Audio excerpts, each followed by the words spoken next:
Hey, everyone. This is Andy Hall. You may call me Dr. Kennard.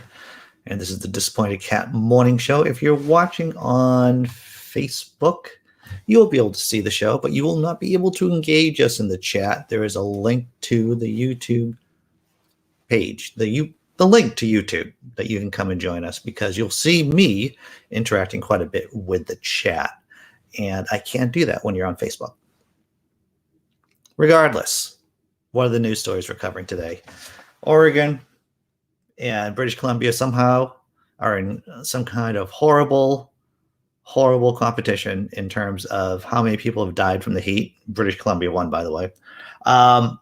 Catholics, Catholic Canadian Archbishop doesn't seem to understand what an apology is, doesn't understand how to deal with a crisis. I know it's hard to believe that someone from the one true faith doesn't know how to deal with a crisis. And weird militia. I don't know if you saw the story over the weekend, everyone, but in Massachusetts, state police caught, I think it was 7 or 9 guys with long rifles heading up from Rhode Island up to Maine. And they weren't a bunch of crazy white people either. They weren't. You would think the militia is right, but it turns out that militias come in all shapes and sizes. Talking about Afghanistan, talking about Republican governors trying to convince their, and here's the thing, right? When you listen to Republicans, even when they're trying to be rational, they still sound stupid, right? When they're trying to do the right thing, it's one big bag of idiocy. And yeah, there's a film clip. We're going to show that. Let's do something funny. You want to do something funny? Let's do something funny.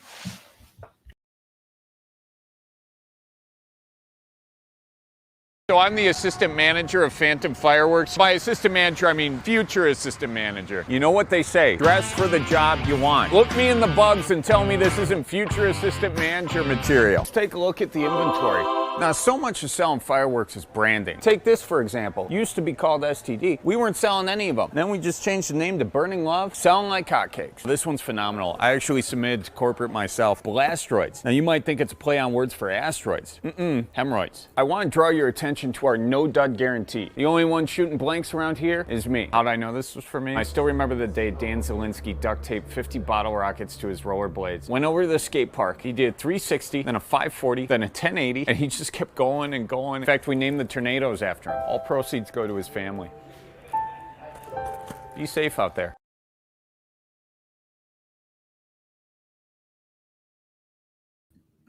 Okay.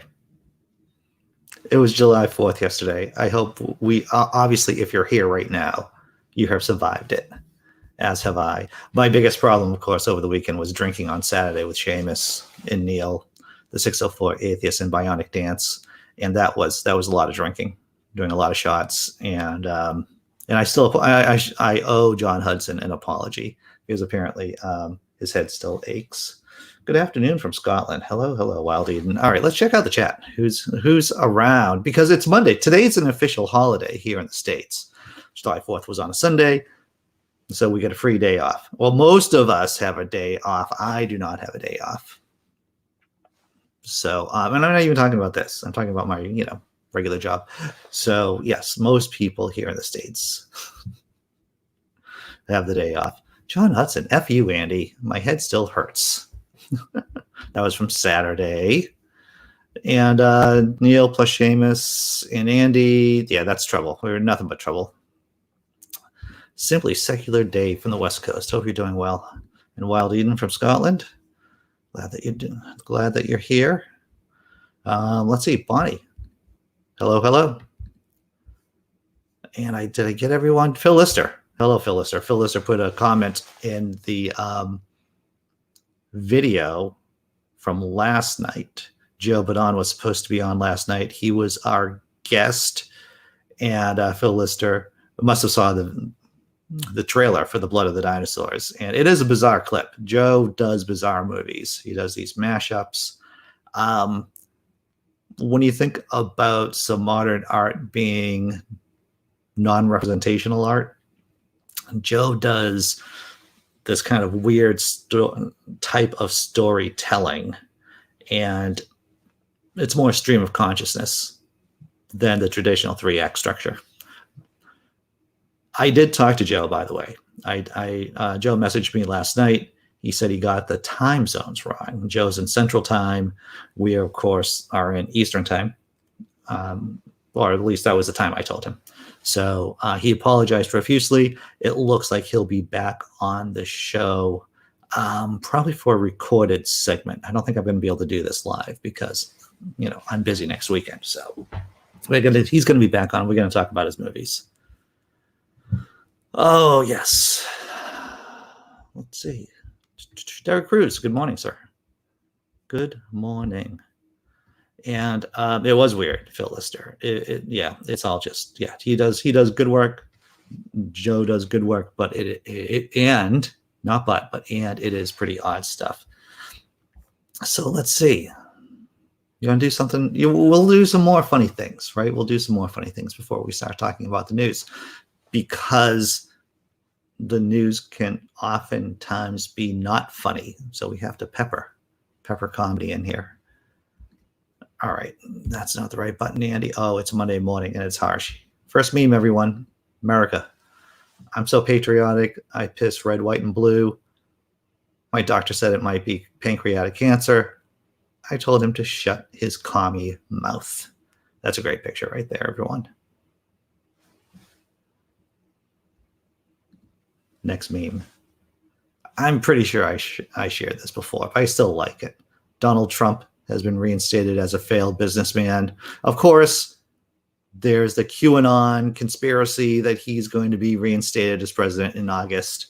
For those of you keeping score, yes, he was supposed to be reinstated as president, I think back in May, but I got pushed up. It's kind of like Jesus coming back, right? Jesus is supposed to come back. What was it, 1994, I think? He was supposed to be back in 1994. There were posters everywhere in the Boston area. And obviously he didn't show up. So Citizen Trump being reinstated as president has just about as much chance as Jesus Christ coming back. And the last, the photojournalist's dilemma. Save your girlfriend's pasta or get the shot of a lifetime. And of course, the photojournalist made the right choice. He got the shot, right? And that cat seems awfully happy. A happy cat indeed. All right, let's check out the chat. And of course, if this is your first time here, we do an open room at 10 a.m. You can join the panel. The link is in the description below. We talk about anything and everything that you want to talk about, basically. It runs from 10 a.m. to 11. So that's, of course, Eastern time. All right, see how everyone's doing here. All right, let's do, liking. Thank you, John Hudson. If you're liking the video, that is a positive thing. Remember Samy Jenkins, good morning, sir. Hope you're doing well. All right, you want to do some news? Probably not. I don't really want to do that much news either, but that's what we're here to do, right? Right from Canada. Canadian Archbishop, I'm facing persecution over the residential school crisis. Okay, so it's Monday and I'm doing the stress response right now. Hidden Brain is a podcast worth your time, and a recent episode, or the most recent episode, is about apologies, how to do a good apology. And when you did something wrong, or you represent a company or an organization that did something wrong, what you don't want to do is say, poor me. Because people get angry with that. People get angry when people who've done wrong or represent companies and organizations that have done wrong go, boo-hoo, boo-hoo. It seems to delegitimize what the victims are feeling. And this is what this Catholic archbishop did in Canada. Made it all about him. This is from the Friendly Atheist, by the way. While Canadians grapple with the discovery of multiple mass graves at or near the sites of former residential schools, one Catholic Church archbishop wants everyone to think about the real victim, himself. During a recent sermon, Archbishop Richard Gagnon, maybe? I'm going to go with that, as against to Gagnon. You know, I'm going to go with Gagnon, because F that guy. The president of the Canadian Conference of Catholic Bishops and Archbishops of Winnipeg said that his life had been really hard lately in the wake of these discoveries because everyone seems to be coming after him. So let me understand this. You're the local representative. You're like the big kahuna, right, of Winnipeg. You're like what's his official title? He's the president of the Canadian Conference of Catholic Bishops and Archbishops of Winnipeg. You find out that there's yet another crisis of your own making. And what he is telling people, poor me, I have the hurts. He said that in his role, he is getting bombarded a lot. And that in dealing with the media, he's noticing a lot of blame, a lot of accusations, a lot of exaggerations, a lot of false ideas. And so I say, in my heart, he said, you know something? That's persecution happening here. There's persecution happening here. So the ones who are persecuted aren't the dead kids or the families who had their children ripped away from them. For what, 100 years? More than 100 years? Sent to these residential schools in Canada. But it's really about his feels and his feelings. 5 burned churches in Canada so far. How many will it take? Because we know that, and I'm going to hammer this point again. We know the Catholic Church hasn't apologized for their role. We know that the Protestants have apologized for their role back in 1986. And you have these, I can't say that word that came to my mind right now, but we have these people, these people in high power in the Catholic Church who are just narcissistic sociopaths. But wait, there's more, everyone. Gagnon's sermon only led to some more well-deserved criticism.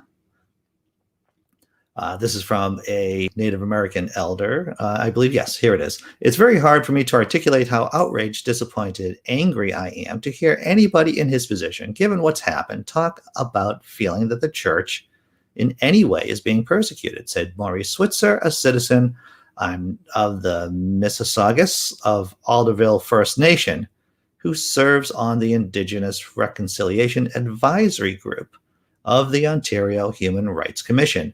To me, this just speaks to systemic racism at the highest levels of our society, that anybody in the wake of what's being found out would in any way suggest that they are the victim, given what's transpired. You know, but theists are like this, right? William Lane Craig, I don't know if, you know, William Lane Craig, the great Christian apologist.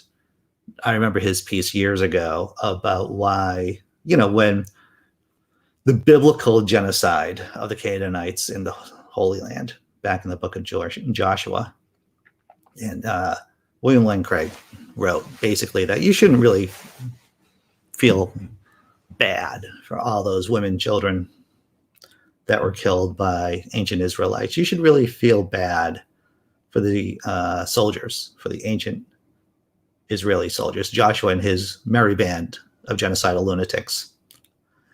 And if you haven't read that piece by William Lane Craig, it's ridiculous in its absurdity and its inhumanity.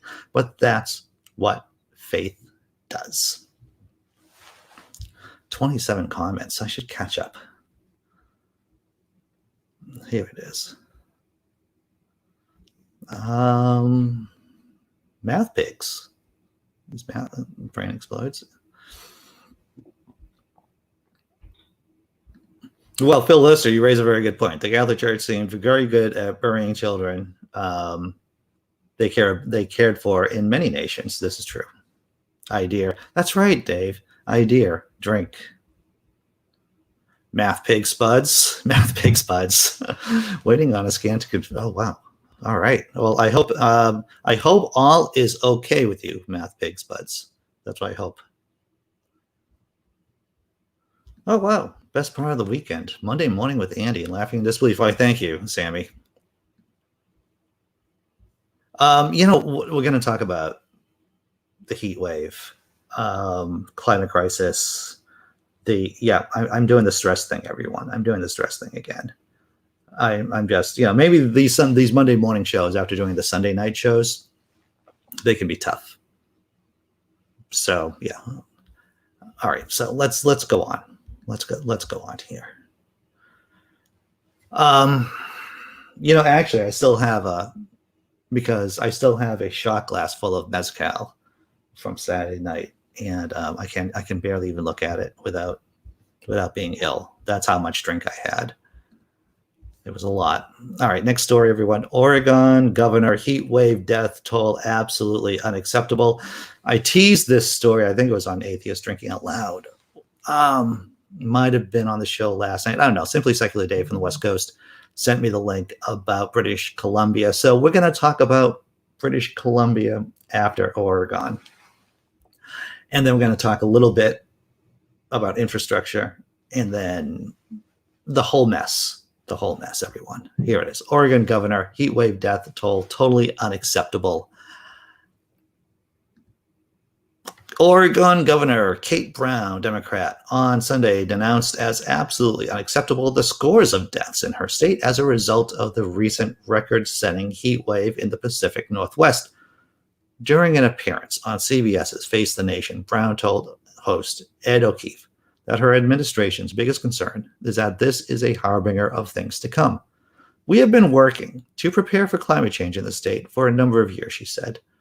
What was unprecedented, of course, was the 3 days of record-breaking heat. It was so horrific to see over 90 Oregonians to lose their lives. Portland, Oregon hit a record high temperature of 116 degrees on Monday, smashing its previous record of 107. The heat dome event led to dozens of deaths and hospitalizations in both U.S. and Canada. Dozens of deaths, that's underscoring it. But we're going to get to that, everyone. We're going to get to that. Many of them in communities where the majority of residents lack air conditioning. At least 95 deaths have been reported in Oregon as a result of the heat wave. And Brown said our communities of color, our low-income families are disproportionately impacted. She called for an increase in federal resources to combat the problem, including more firefighting equipment and training for National Guard members. So this is just going to become the new normal. And we know this, right? We know that climate crisis, that these heat waves, this is just going to become the new normal. And air conditioning is a right. Air conditioning is a right for citizens, right? So when we talk about what's a right in nuts and bolts term, everyone, when we say something is a right, that means every citizen is entitled to a service from the government, from the general fund, from the general tax fund. So when we talk about public education, well, it gets funded, right, by tax dollars. When we talk about air conditioning, if you're in the Pacific Northwest, for many areas in the country that haven't gotten this kind of heat, air conditioning is a human right. I've said it once and I'll say it again. Howie Hawkins, Green Party candidate for president. He's been on the show a couple of times, everyone. And he stated that the Green Party has a policy to give people heat pumps. Now, for heat pumps, they also air condition too. They act as air conditioners. And so that's what Democrats need to do. We need to treat air conditioning as a human right, especially for the elderly, especially for those who have, who are more predisposed towards heat exhaustion, for people who are in horrible buildings. I have a story from Massachusetts from one of the people I work with. Their building wasn't, I don't think I can tell that story. That might be an issue. But air conditioning is a right. It sounds like a joke. But it isn't. And now we're going to dovetail into the British Columbia story. That is not the right one. BC heat wave, British Columbia heat wave saw 719 people die in 1 week, says BC coroner. That's more than just a few dozen. And it's all predictable.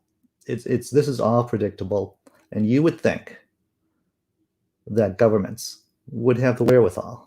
And I know, as soon as I say it, everyone, as soon as I say it, I know it sounds stupid. You would think people would be prepared for this in governments, right? That they know the climate crisis is happening, that these torrential rains are going to occur, that heat waves are going to occur, and they would prepare for it.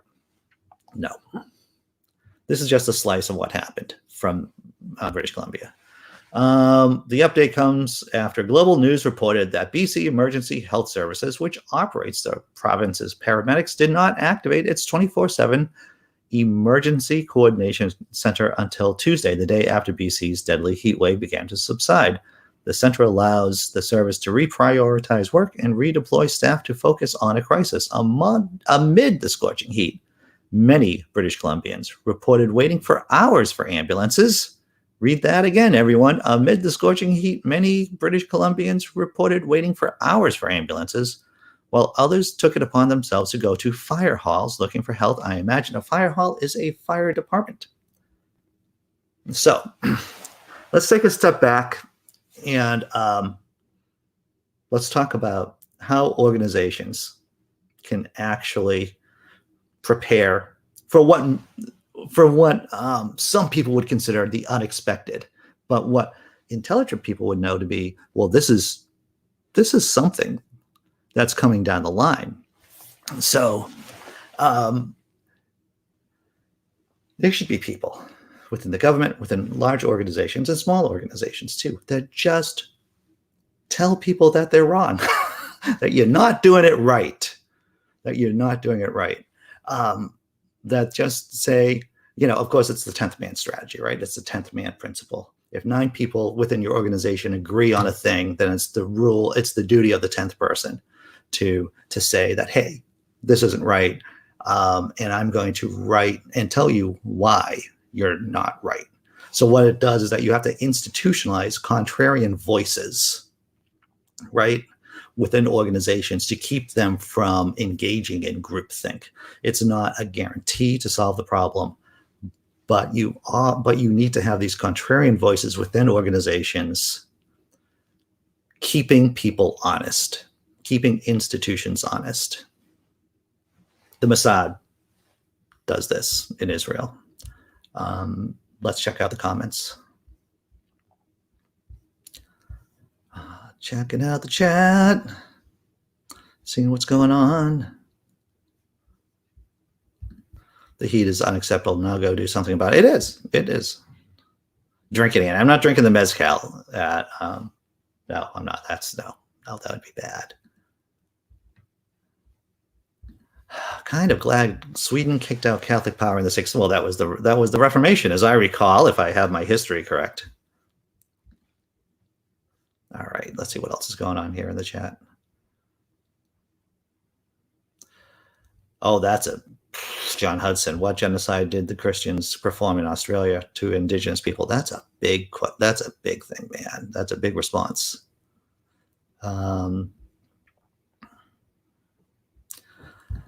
Well, the AC just exacerbates the climate crisis, but the thing is, right, well, what about heat pumps? Are heat pumps a little bit more efficient? I don't know. I think they could be. I think they're less detrimental to the environment than AC.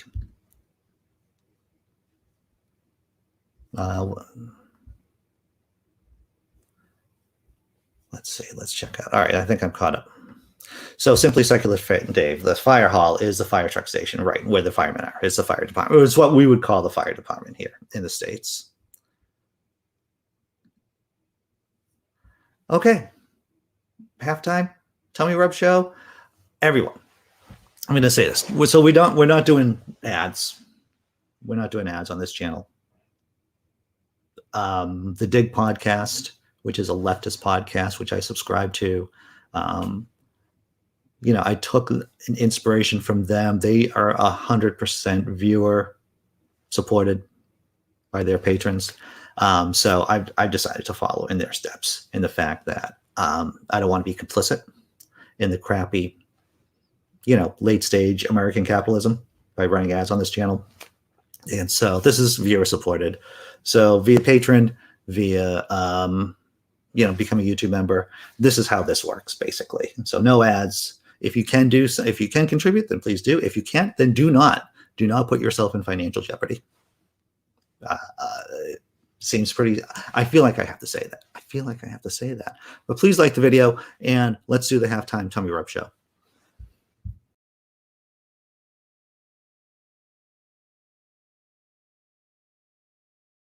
Dogs don't understand that you can make mistakes, so when you accidentally trip over them in the dark, they think you got up in the middle of the night and kicked them in the head. How high are you? 5'10". How high are you? You always look so sad. Thanks, it's the sadness.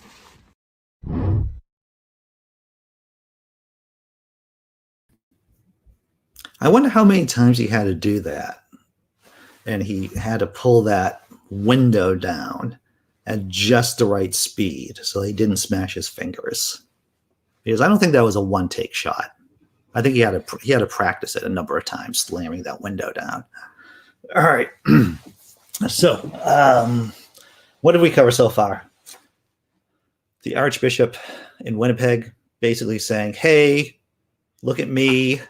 I'm the one who's suffering, not the families from the children who died in the residential schools that we ran for over 100 years. Oregon and British Columbia, heat waves, people dead, government's not meeting the challenge.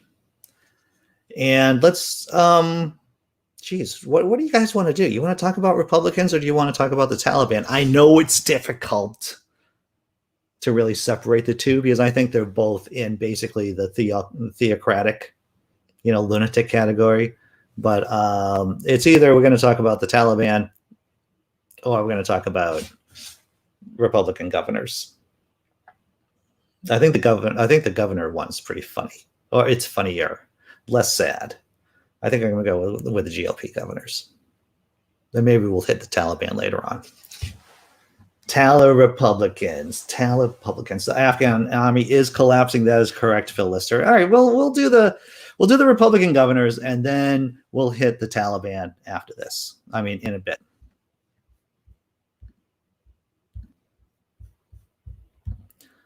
All right. Republican governors urge vaccinations amid Delta variant uptick. The horse is officially out of the barn, and Republican governors are trying to close the door. But that's what we should expect from them, right? Here we go, everyone. We are in a race, and if we stopped right here and we didn't get a greater percent of our population vaccinated, then we're going to have trouble in the next school year and over the winter. So we want to get ahead of that curve. The red states probably have a lot of people that are very, very conservative in their thinking, and they think, well, I don't have to do that. We have a lottery, that basically. So let's just talk about what Jim Justice just said. He has basically equated, we have a lot of conservative people, and they're dumb. It's important to be able to translate Republican governor. And he's like, there's a lot of conservative people here in my state, and they're dumb, and they're not getting vaccinated. Has nothing to do with the policies that I support either. That's once again translating Republican governor speak.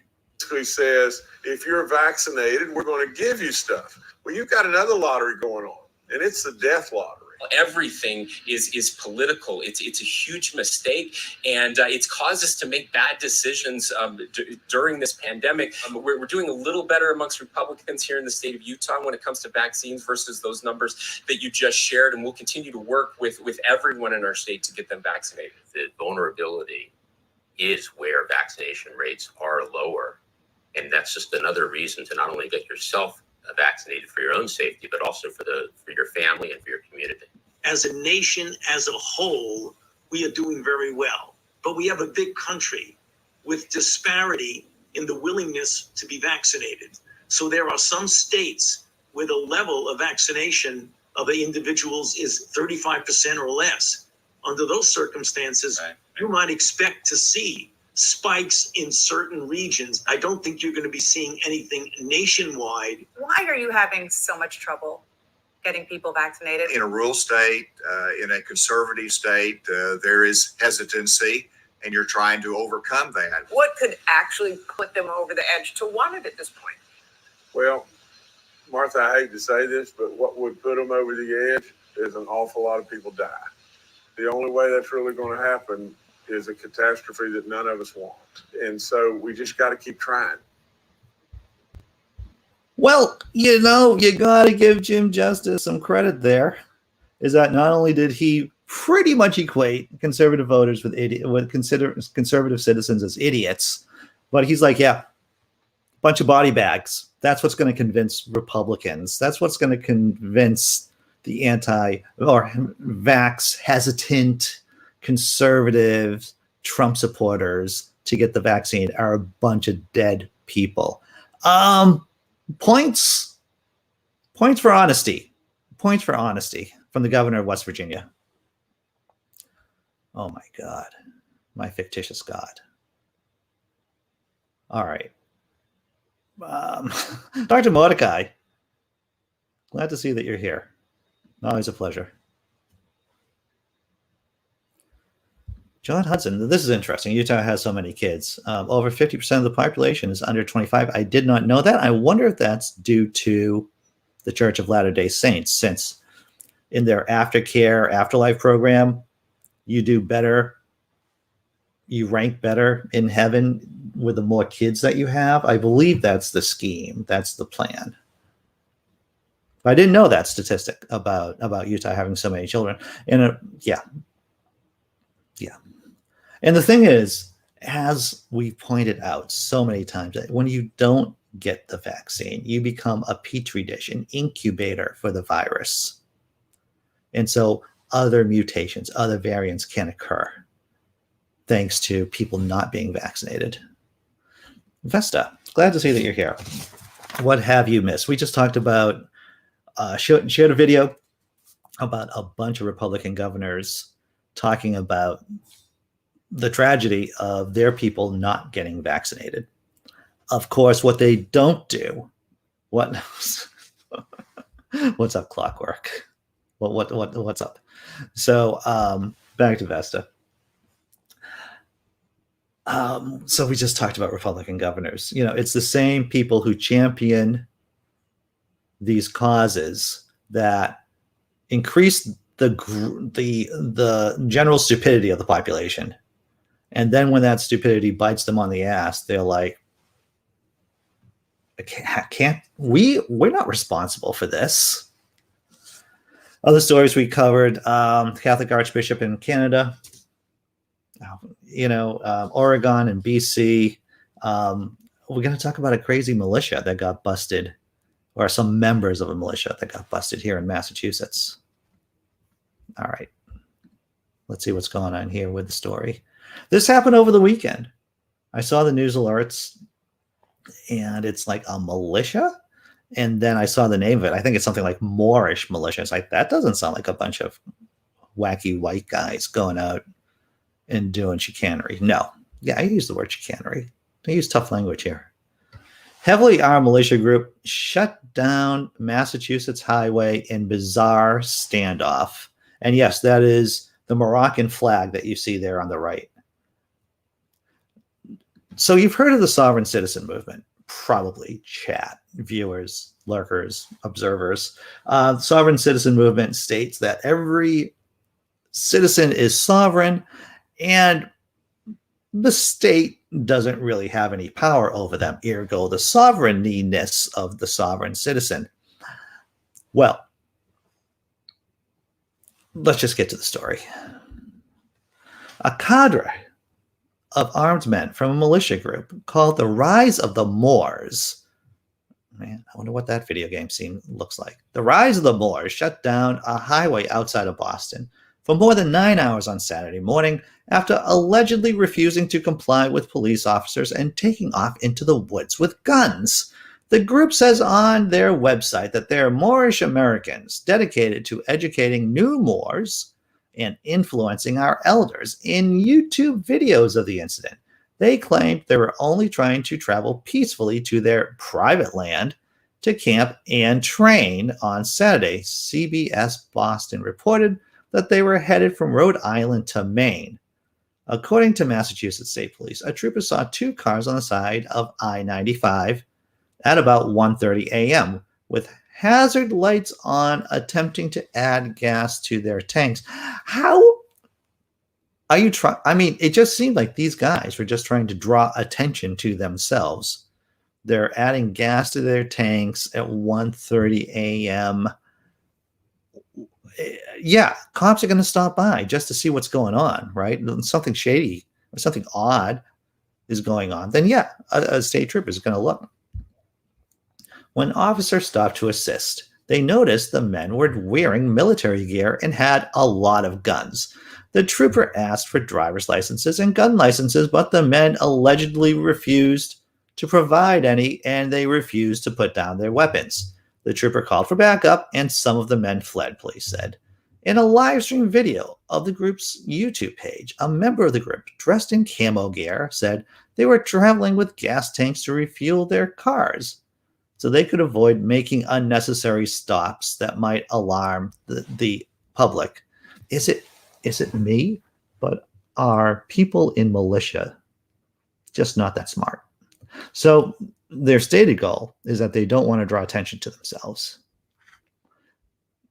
So they stop off at the side of the road with tanks, gas cans, I guess, filling up their cars, and they're all hanging out with their rifles. No, that's not going to draw attention to yourself at all at 1:30 in the morning on a state highway. He claimed that they had not violated any laws because they were legally allowed to own guns in the state from which they traveled.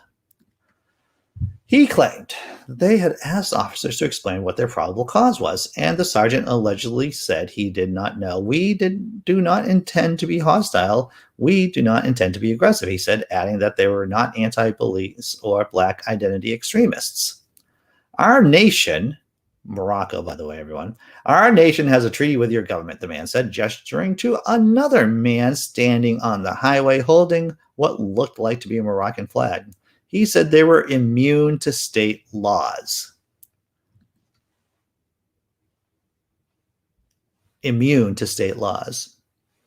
Okay. We're not anti-government. We're not anti-police, and we're willing to give them any information that they need so we can continue with our peaceful journey, he said.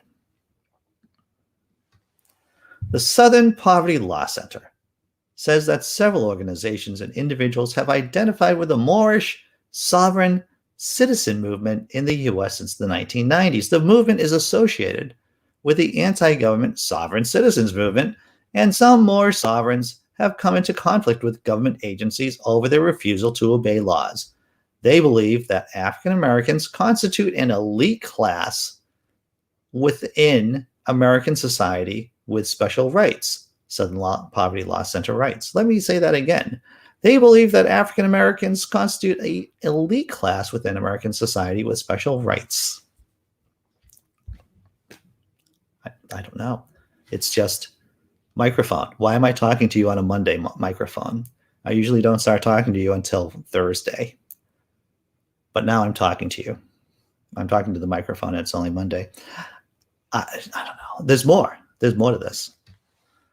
In a press conference after the incident ended, Mason said the state police will work with the DA's office and appropriate charges will be brought against the 11 men.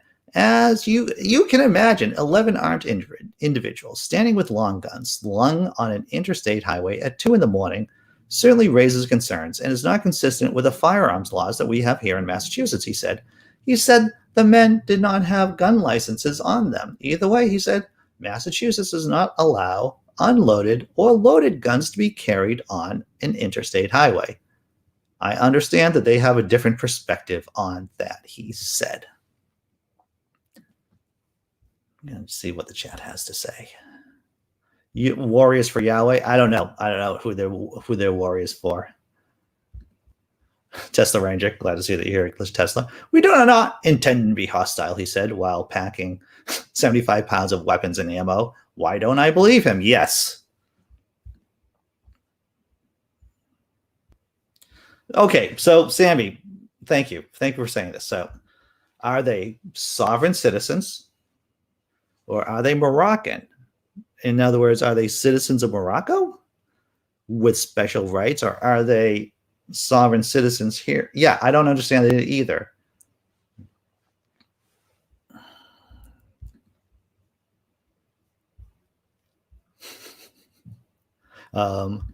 When you know your enemy, it makes it very easy to make fun of them. It's true. It is true. Let's see. Caught up. Who is willing to fight? All right. So, yeah. So these guys caught. And if you haven't been to Maine is like if you don't know anything about Maine here in New England, it really is the Florida of New England. It's a nice state. A lot of great people there. A lot of tourism. But yeah, there's weird parts in Maine, everyone. There's backwoods and weird things go on up there. What are we doing? Taliban. You want to talk about the Taliban? I didn't mean to end the show microphone on the Taliban. But let's talk about the Taliban. Let's see. As we all know, NATO is heading out of Afghanistan. And with that, the Taliban are taking over. Ba, ba, ba. All right. I'm trying to do big in this. All right, maybe that's not happening. All right, here we go. Even before U.S. troops finish their withdrawal from Afghanistan, America's old enemies are making a comeback. The Taliban, the group that sheltered Osama bin Laden, allowing him to plan 9/11, is on a major offensive, capturing around 150 Afghan military outposts in the last 2 months, including nearly a dozen this weekend. In most cases, Afghan security forces, trained and funded by the United States, surrendered without firing a shot, allowing the Taliban to seize weapons. But one group holding the line is the Afghan Commandos. The elite troops trained by American Special Ops are now carrying out around 100 operations a day. About 90% of the combat missions, according to their commanding general. We are committed. We will fight them and we will push them back. But the Taliban's biggest gain so far appears to be psychological. The world watched this week as the U.S. left Bagram Air Base quietly, leaving in stealth for their security. The American withdrawal is a huge morale boost for the Taliban and all Islamic extremists, presenting the U.S. pullout as a God-given victory. Several Afghan officials tell NBC News Al-Qaeda, ISIS, and other radicals are returning to Afghanistan to witness and take part in what they're calling the final victory, the Taliban pushing out the world's greatest superpower. Once again, Afghanistan is becoming a magnet for Al-Qaeda. They're coming here. They are coming, and Afghanistan will be a graveyard for them as well. The terrorist threat is already rising. This week, Afghan airport security located a musical instrument packed with explosives designed to blow up a flight to Kabul. Al-Qaeda and other foreign extremists are coming to Afghanistan through Pakistan, the same route Al-Qaeda used before 9/11. Kate? So there it is. At some point, we'll see scenes like Saigon. What was it, 1974? 1975? Might be around there, that time period of, the last Americans being taken away on Huey helicopters. Yeah, Afghanistan, just unfeasible. One of the main problems, we're going to talk about Vietnam for a minute. One of the many problems with the Vietnam conflict for the states to win, one of the major hurdles was the Ho Chi Minh Trail. The Ho Chi Minh Trail was from North Vietnam into South Vietnam, and it went through neutral territory, neutral countries, and it fed the Viet Cong. It brought down troops from the north, and the United States tried to shut that down, but they couldn't. It's too difficult to. When you think about the Ho Chi Minh Trail during the Vietnam War, imagine the entire border of Pakistan and Afghanistan as a big Ho Chi Minh Trail, right? Basically, Pakistan, the Secret Service, was supporting the Taliban from day one. They want Afghanistan to be somewhat of a client state, someone who is, because of course Pakistan is facing India, they're mortal enemies. They consider India to be an existential threat. Pakistan and India has fought several small wars. And so what Pakistan doesn't want to be is surrounded. And so they believe that Afghanistan has to be in Taliban hands so that they don't have to worry about being surrounded by enemy states. See, so that's a little history, a little comparison between Vietnam and Afghanistan right there. That's right. The Taliban needed a morale boost. When you're winning, you really don't need to have a morale boost. It's just the winning is the morale boost. All right. It is just like Vietnam, John Hudson. I was born in '68. I've watched a bunch of documentaries on Vietnam. I read a bunch of books on Vietnam. And when you look at the comparisons, it is striking. All right. So I think let's do something funny. Let's put a smile on our faces before we close out the show. All right, everyone?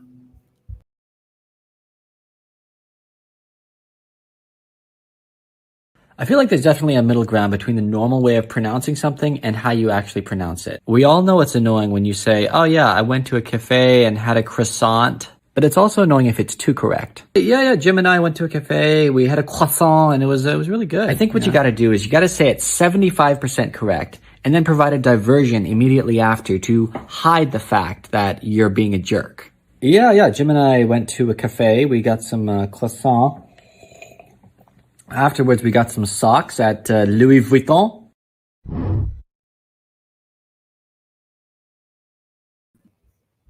All right. We're doing the after party after show at 10 o'clock, everyone. If you want to join the panel and just talk from 10 to 11, link is in the description. I have a new thank you video. Well, it's I just added a different name, a new name to the newest YouTube member, Crystal Allen. Thank you, Crystal Allen, for your support. Thank you to YouTube members. Thank you to patrons once again. No ads on the channel, completely viewer supported. So I'm going to show that. I'm going to do that video. I'm going to play the video, and then I'll see you at 10 o'clock, maybe. Everyone, someone, several of you. Many of you. Let's go with that.